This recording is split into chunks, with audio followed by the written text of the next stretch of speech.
அனைத்து தமிழ் நண்பர்களுக்கும் வணக்கம். நான் உங்கள் முனைவர் ரா முருகேஸ்வரி. நாம் இன்று திரிகுட ராசப்ப கவிராயர் இயற்றிய திருக்குற்றால குறவஞ்சியில் உள்ள வானரங்கள் கனி கொடுத்து மந்தியோடு கொஞ்சும் எனும் பாடலின் பொருள் மற்றும் ஆசிரியர் குறிப்பை காணலாம்.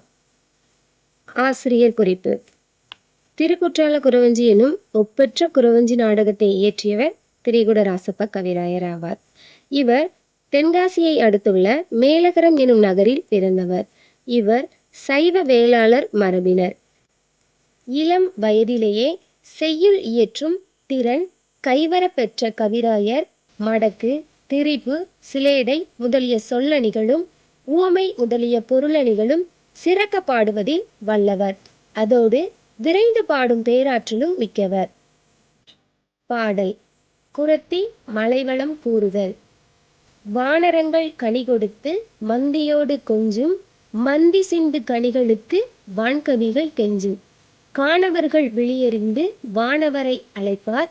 கமன சித்தர் வந்து வந்து காய சித்தி விளைப்பார். தேனருவி திரையெழும்பி வானின் வழி ஒழுகும். செங்கதிரோன் பரிகாலும் தேர்காலும் வழுகும். கூணல் இளம் விரை முடித்த வேணி அலங்காரர் குற்றாலத் திரிகுட மலையங்கள் மலையே. பாடலின் பொருள் விளக்கம்: வானரங்கள் கனி கொடுத்து மந்தியோடு கொஞ்சும். அதாவது வானரங்கள் என்றால் ஆண்குரங்கு, மந்தி என்றால் பெண்குரங்கு. வானரங்கள் கனி கொடுத்து மந்தியோடு கொஞ்சும். ஆண் குரங்குகள் தனக்குரிய துணையான பெண் குரங்கிற்கு கனிகளை பறித்து சாப்பிட கொடுத்து கொஞ்சி விளையாடி மகிழ்கின்றன. மந்தி சிந்து கனிகளுக்கு வான்கவிகள் கெஞ்சும். மந்தி என்றால் பெண் குரங்கு. அந்த பெண் குரங்குகள் உண்ட பின்னர், அதாவது சாப்பிட்ட பின்னர் கீழே சிந்துகின்ற கனிகளுக்காக, பழங்களுக்காக வானுலக மக்கள், அதாவது தேவர்கள் ஏங்கி நின்று எங்களுக்கும் தரலாமே என கேட்கின்றனர். காணவர்கள் விழியறிந்து வானவரை அழைப்பார். காணவர்கள் என்றால் வேடர்கள். வேடர்கள் தங்கள் கண்களால் கூர்ந்து நோக்கி தேவர்களை அழைப்பர். கமன சித்தர் வந்து வந்து காய சித்தி விளைப்பார். வானத்தின் வழியாக செல்கின்ற சித்தர்கள், அவர்கள் கீழிறங்கி வந்து காய சித்தி மருந்துகளாகிய வன மூலிகைகளை வளர்ப்பார்கள். தேனருவி திரையெழும்பி வானின் வழி ஒழுகும். அதாவது தேனருவியின் அலைகள் மேலெழுந்து செல்லுகின்ற வானத்தில் இருந்து வழிந்து ஓடுகிறது. செங்கதிரோன் பரிகாலும் தேர்காலும் வழுகும். கதிரோன் அப்படின்னா சூரியன், பரி என்றால் குதிரை, கால் என்றால் சக்கரம். அதாவது கதிரவனின் தேரில் பூட்டிய குதிரையின் கால்களும் தேர் சக்கரங்களும் வழுக்கி விழும்.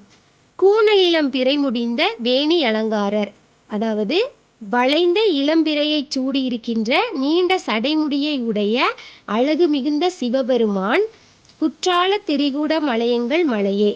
திருக்குற்றாலநாதர் எழுந்தருளியுள்ள சிறப்பு வாய்ந்த திருக்குற்றாலமாகிய திரிகுட மலையே நாங்கள் உரிமையுடன் வாழ்கின்ற மலையாகும் என குற்றால மலைவளம் பற்றி குறத்தி கூறுவதாக பாடல் அமைந்துள்ளது. குற்றால நகரின் தெருவில் குறத்தி ஒருத்தி குற்றாலநாதரை பாடிக்கொண்டு வருகிறாள். அவளை வசந்தவள்ளி அழைத்து மலைவளத்தை கூறுமாறு கேட்கிறாள். ஓசை நயத்தோடு குறத்தி வானரங்கள் கனி கொடுத்து மந்தியோடு கொஞ்சும் என்ற பாடலை பாடுகிறாள். எனவேதான் இந்நூலினை திரிகுட ராசப்ப கவிராயரின் கவிதை கிரீடம் என்றும் கூறுவர். திருக்குற்றால குறவஞ்சி நூலை திரிகுட ராசப்ப கவிராயரின் கவிதை கிரீடம் என்றும் கூறுவர். இந்த பாடலில் குரங்குகளின் காதல் உணர்வு, குறவர்களின் வேட்டையாடும் தொழில், தேவலோகத்து மாந்தர்களும் விரும்பும் சுவையான கனிகள், குற்றால அருவியின் சிறப்பு ஆகிய அனைத்து செய்திகளின் வழியாக மலைவளம் கற்பனை நயத்துடன் கூறப்பட்டுள்ளது மற்றும் பகிர்ந்து உண்ணும் நல் அறக்கொள்கை இப்பாடலில் எடுத்துரைக்கப்பட்டுள்ளது. நன்றி.